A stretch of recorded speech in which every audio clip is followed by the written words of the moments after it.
Good morning friends. এখন বাজে সকাল ওই 8:30টার মতো। সকালবেলা মানে ওই 6:30টার দিকে আমি যখন সূর্যকে জল অর্পণ করি তখন সেই জলের মধ্যে একটু কালো তিল ছড়িয়ে দিই। তো সেই কালো তিলগুলো নিচে পড়ে থাকে, নিচে বলতে এই যেখানে যেখানে এসির জায়গাটা আছে, আর ওরা চলে আসে এখানে কালো তিল খেতে। বেশ মজা করে ওরা এখানে সকালবেলা খেতে চলে আসে। গুড আফটারনুন ফ্রেন্ডস, সকলকে জানাই শুভ অক্ষয় তৃতীয়া। তো এখন বাজে দুপুর 2টোর থেকে একটু বেশি হয়ে গেছে। তো আমাদের সঙ্গমের একটা ফ্ল্যাটে নিমন্ত্রণ আছে, সেটা হচ্ছে আমাদেরই ওখানে ইন্টেরিয়ারের কাজ হয়েছে তার জন্য। তো চলো।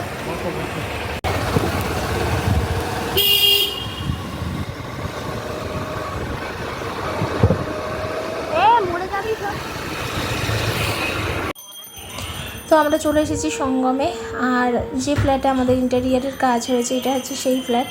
তো এখানে আজকে অক্ষয় তৃতীয়া উপলক্ষে পুজো ছিল মেনলি।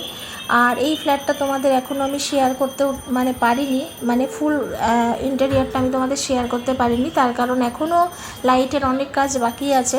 কোনো রকমে তাড়াতাড়ি করে দেওয়া হয়েছে জাস্ট ওনারা যাতে পুজোটা আজকের দিনে করতে পারেন, তার জন্য। পুরোটা কমপ্লিট হলে অবশ্যই তোমাদের শেয়ার করব। তো আমরা চলে এসেছি মামটি রুমে। হ্যাঁ, এসে দেখলাম আমাদের ইন্টেরিয়ার ছেলেরা তখনও কেউ আসেনি। ওদেরকে আমি বলে দিয়েছিলাম যে এই টাইমের মধ্যে আসতে, ওরা হয়তো আসতে পারেনি, কারণ বারবারই বলছি তোমাদের ওদের প্রচুর কাজের প্রেশার যাচ্ছে, তার জন্য ওরা একটু লেট করে ফেলেছিল, ততক্ষণ আমাদের খাওয়া হয়ে গেছে।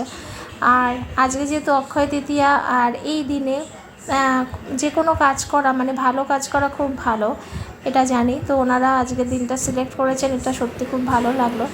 কারণ অক্ষয় তৃতীয়ার দিনে কথাই আছে, আজকের দিনে কেউ একটা কোনো ভালো কাজ করলে সে নাকি তার মানে অনেক ডবল ফিরে পায়, মানে এরম কথা একটা আছে। তো যাই হোক, আজকের দিনে কোনো কাজ করা সত্যিই খুব ভালো। এবার চলে যায় খাবারের কথাতে। আজকে যেহেতু পুজোর, তাই আজকে সম্পূর্ণ ভেজের মেনু ছিল, আর প্রত্যেকটা রান্না ভীষণ ভালো হয়েছিল। যদিও আমার শরীরটা খারাপ ছিল, তার জন্য আমি বেশিরভাগ ডালটা দিয়ে খেতেই পছন্দ করেছি। আর সব কিছু নিইনি বলবো না, কিন্তু প্রত্যেকটা জিনিস আমি একটু একটু করে টাচ করে জাস্ট টেস্ট করেছি। প্রত্যেকটা রান্না খুব ভালো হয়েছিল। সব থেকে যদি কিছু ভালো বলো, সব থেকে আমার যেটা ভালো লেগেছে এই মুগের ডালটা সব সবজি দিয়ে, আর তার সাথে গরম গরম বেগুনি, আর সব কিছু যেটা ছিল তোমার পটলের দোরমা মতো ছিল, পটলের পুর ভরা দোরমা। তাছাড়া যেটা প্রথম আমি খেলাম, কোনোদিনও খাইনি, সেটা হচ্ছে ইঁচড়ের কোপ্তা কারি। আমি প্রথমে ইঁচড়ের কোপ্তা কারি খেলাম। এর আগে আমি মানে কাঁচকলার কোপ্তা কারি, বা এটা তো সবাই তোমরা খেয়ে থাকবে, আরও অনেক কিছুরই কোপ্তা কারি খেয়েছি, কিন্তু ইঁচড়ের কোপ্তা কারি আমি ফার্স্ট টাইম খেলাম। ভালো হয়েছিল, খুবই ভালো হয়েছিল। আর যেটা ছিল ছানার তরকারি, মানে ছানাকে পিস পিস করে কেটে তার একটা তরকারি গ্রেভির মতো করে করা, খুব ভালো হয়েছিল।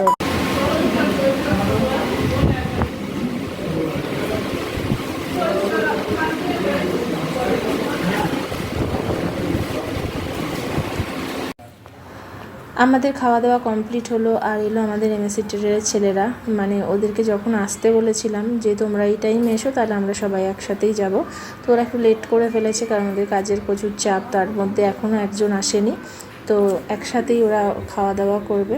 তো আমরা যেহেতু মামটি রুমে হয়েছে, তার ছাদে আমরা দাঁড়িয়ে আছি, একদম টপ ফ্লোরে। এইমাত্র বাড়িতে এলাম, এখনও শাড়ি ছাড়িনি, ভাবলাম যে তোমাদের সাথে একটু কথা বলি। আর শাড়ি পরেছি তাহলে একটুখানি ফটো না তুললে কি হয়। নর্মালি তো আমি পুরো একটা নাইটি পরে পাগলির মতো থাকি সারাদিন, তো একটুখানি যদি যখন সাজুগুজু করি মনে করি না এটা তুলে রাখাটা দরকার, কারণ আবার যে কবে এরকম একটুখানি সাজবো। তাও এখন এই মানে এত এদিক ওদিক নিমন্ত্রণের ইয়েতে তাও এখন একটুখানি মানে সাজাগোজা হয়, না হলে তো নাইটি পরেই কাটিয়ে দিই। তো যাই হোক, অনেক দিন পরে শাড়িটা পরলাম। এই যে এই শাড়িটা, এটা বহু পুরনো শাড়ি, কিন্তু পরাই হয়নি সেরকম, একবার কি দুবার পরেছিলাম এত বছর পর। আজকে মনে হলো এটাই পরি।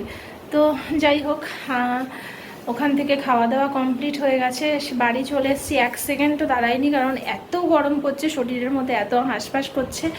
অনেক রকম আইটেম করেছিলাম, আমি তো সেভাবে কিছু খেতে পাচ্ছিলাম না, মানে ইচ্ছা করছিল না, মানে শুধু মনে হচ্ছে ডাল ভাতটাই ভালো লাগছে। আর প্রত্যেকটা রান্না এত সুন্দর হয়েছে, কিন্তু মানে গরমে না মনে হচ্ছে একটু টক ডাল, আলু সেদ্ধ, এটাই যেন ভালো লাগছে। তো যাই হোক,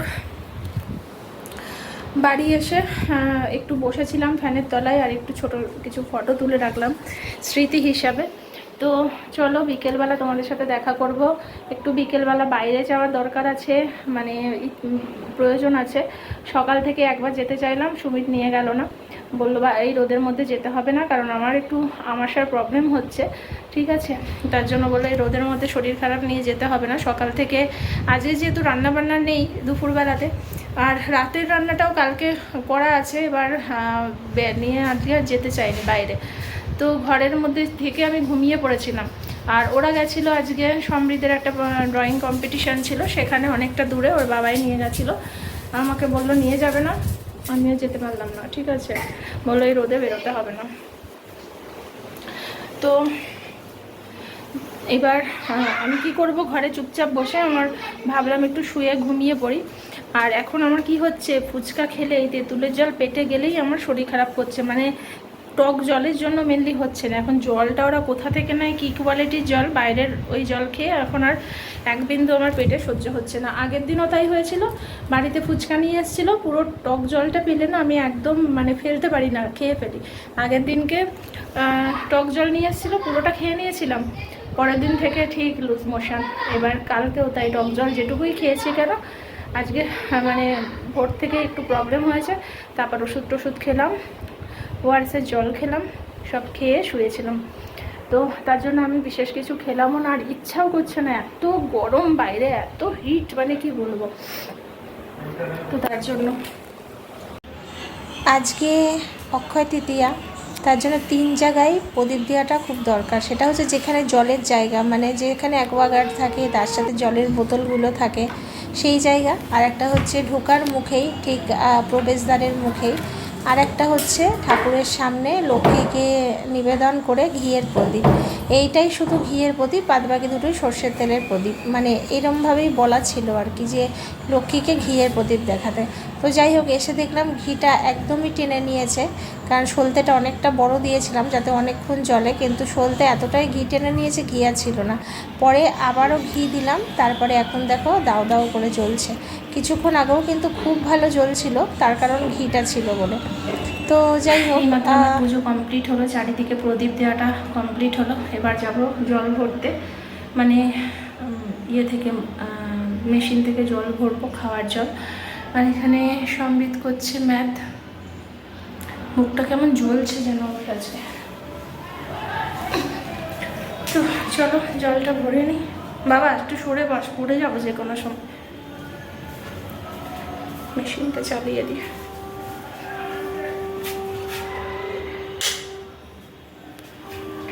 মেশিনটা চলতে থাকুক, ততক্ষণ আমি এই নতুন নাইটি চেঞ্জ করি।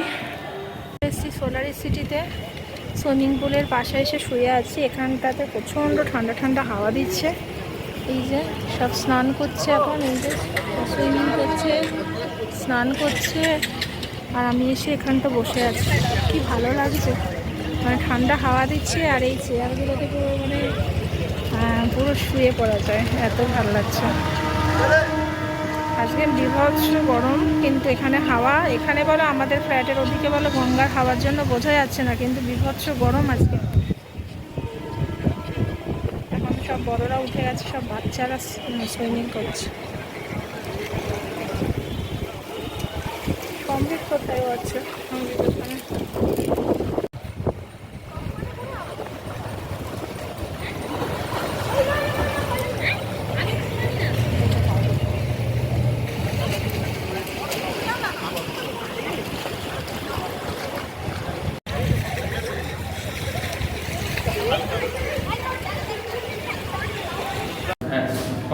আমাদের একটা চৌকি, এটা নিয়ে এসেছি আমরা এখানে।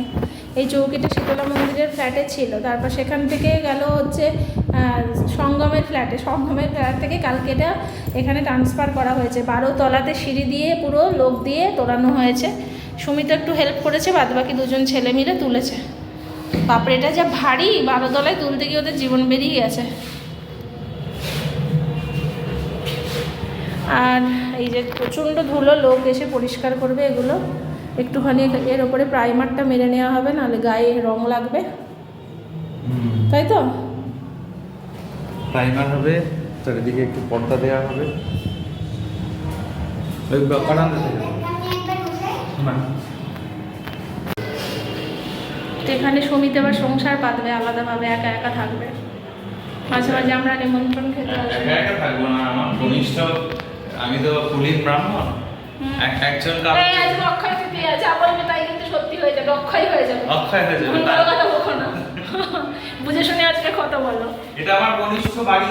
হ্যাঁ, তুমি একা থাকো, রান্না বান্না করো, আমরা খেতে আসবো। কেন তাও কেন, আমরা সবাই মিলেই করবো এখানে। হ্যাঁ, রান্না বান্না আমিই করবো, এটা ঠিক, রান্না বান্না আমি করবো। এই প্লেসটা হচ্ছে আমার ফেভারিট, এখানে একটা নতুন রাখতে হবে, এখানে বসে বসে সেই রকম খাওয়া দাওয়া এইখানে। শাশুড়িকে বলেছিলাম এখানে চলে আসো, কোয়ার্টারটা বিক্রি করে দিব, যেন ওখানে গিয়ে মন কোনা কি সারাদিন একা থাকতে হবে। না না ঠিক আছে, মানে এটা যারা সারাদিন ঘরে থাকলে তো এখানে আমাদের অ্যাকচুয়ালি না হাঁটতে পারলে পাশে কোনো প্রতিবেশী নেই। এখনো আসেনি, আছে একটু দূরে, এবারে যে হাঁটতে পারে না তার একাপক্ষে এখানে থাকা সম্ভব না। আর আমরা রাস্তার অপোজিটে থাকি, এবং আমি প্রয়াগ থেকে সঙ্গমেই যাই না মনে হয় 1.5 মাস 2 মাস হলো। ওই বেরোই ওর সাথে, ঢুকি ওর সাথে, এরকম। চলো চলো আজকে সঙ্গম করি, আমরা একটু যাবো, বাড়ি যাবো, জল খাবো, আমার জল তেষ্টা পেয়েছে। চলো। তো দেখো ত্রিবেণীর এই জায়গাটা দেখো কি পরিমাণ যানজট হয়েছে, দেখতে পাচ্ছ, মানে কি অবস্থা, তোমরা একবার বোঝো যে প্রতিদিন ঠিক এই লেভেলের ভিড় হচ্ছে। অবশেষে আমি প্রায় 1.5 থেকে 2 মাস বাদে এলাম সঙ্গম পোডিয়ামে। তোমরা অবাক হচ্ছ না, যেখান থেকে এইটুকু আমি হয়তো গল্প দিচ্ছি না, সত্যিই বলছি। সুমিত প্রায়ই আসে, কারণ সুমিত সকালবেলা বেরোতে পারে মর্নিং ওয়ার্কে, ও বেরোলে একবার ঘুরে যায় কোনো দিন, কিন্তু আমি কিন্তু আসি না। একদম আলো হয়ে আছে জানো, আর এত হাওয়া দিচ্ছে, তার মধ্যে নড়ছে, কি যে ভালো লাগছে।